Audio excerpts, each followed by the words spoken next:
Guys, aba. Ang ganda ng sibuyas natin, guys. Isa yung konti lang diferensya na sa size niya. Halos pare-parehas. Walang reject, walang bututo dahil yung maliit niya. Guys, yung maliit niya yan, oh. Maliit siya pero bilog. Walang reject.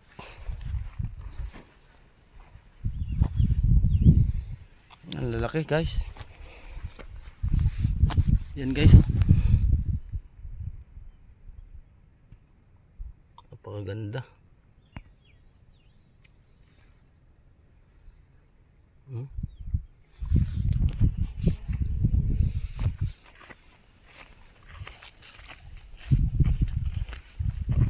Yan, guys, oh.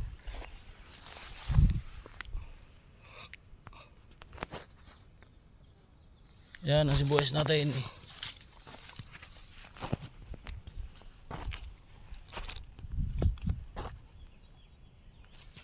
Meron ba yung may natumba dito?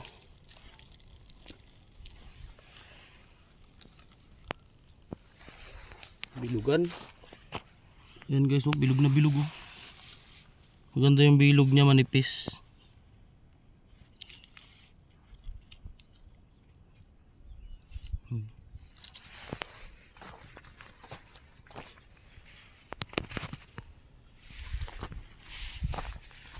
Ayan. Grabe yung sibuyas natin na to, lalo dito sa isang pilapil na ito.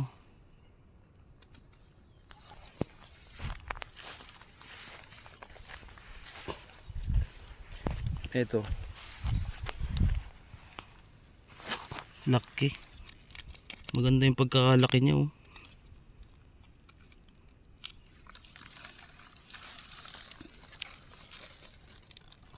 Yun, oh.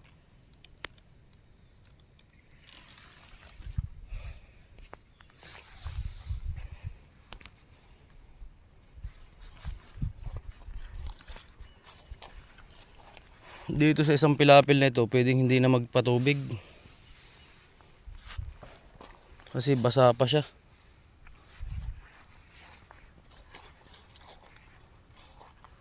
Grabe itong sibuyas na ito. Thank you, Lord. Grabe, oh, laki, oh. Tamang tama yung laki niya.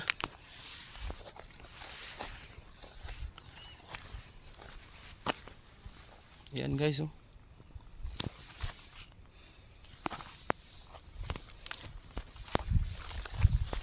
Iikutin natin hanggang dun sa dulo.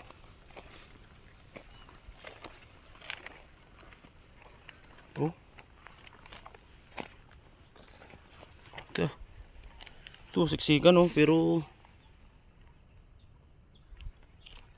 siksikan pero ang lalaki.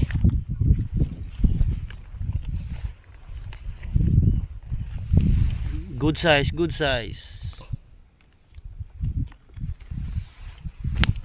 You know. Puro good size.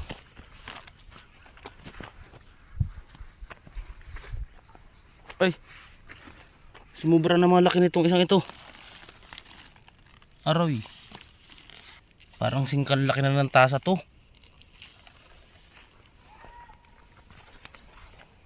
Ang laki dito. Sobra.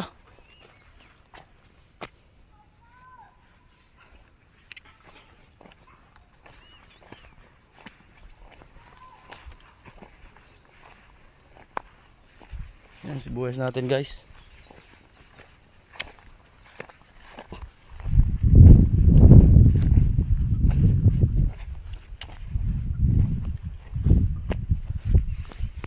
Ano?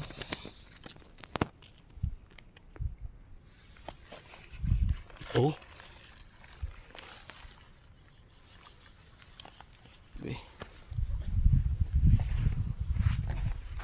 Ito. Oh. Parang mga nakaupo, eh. Dito tayo sa papunta sa dulo.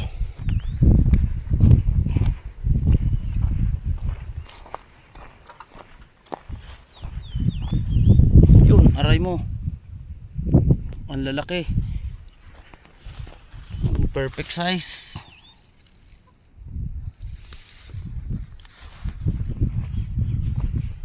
Maka 2 tonelada tayo dito eh. Simula dito hanggang doon sa dulo ay okay na. Basta ang presyo ay mga 50 ang kilo. Masaya na tayo niyan. Nakabawi na tayo sa gastos.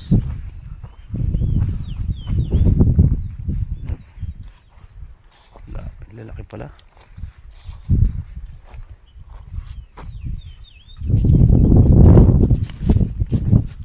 Check natin dito.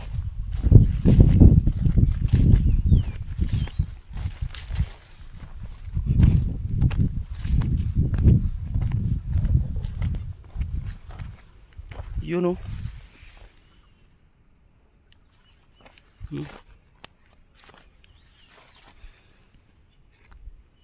Grabe, ganda.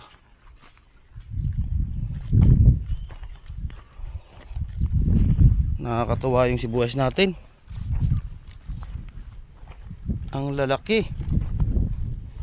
Yung tamang good size talaga siya.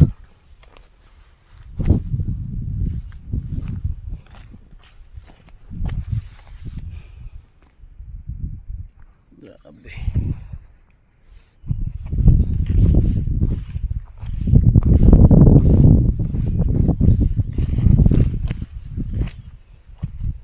Ito sa Kuya Edwin naman to eh.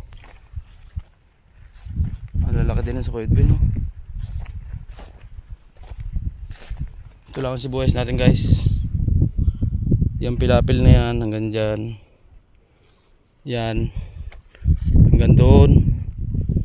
Yan lang ang sibuyas natin. Tsaka itong isang hiri lang ito. Yan lang ang sibuyas ko guys. Yan lang. Tapos hanggang doon may dulo ng pilapil na yan.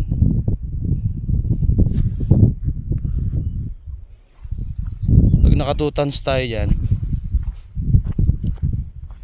okay na.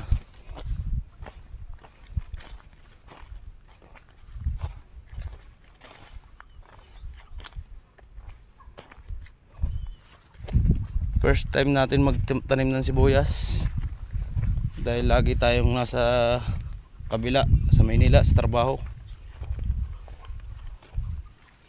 Ngayon nagtanim. Kakatuwa. Oh, siksik oh.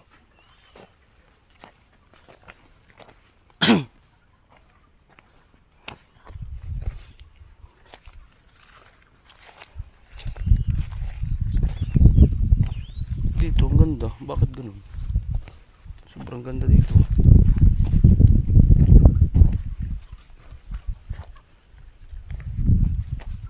Oh, kambal.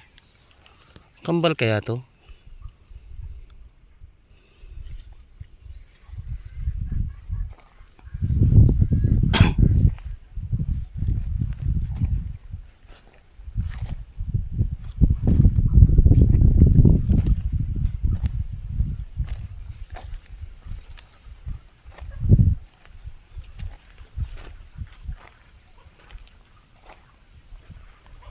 Yun, basa. Yan guys, thank you.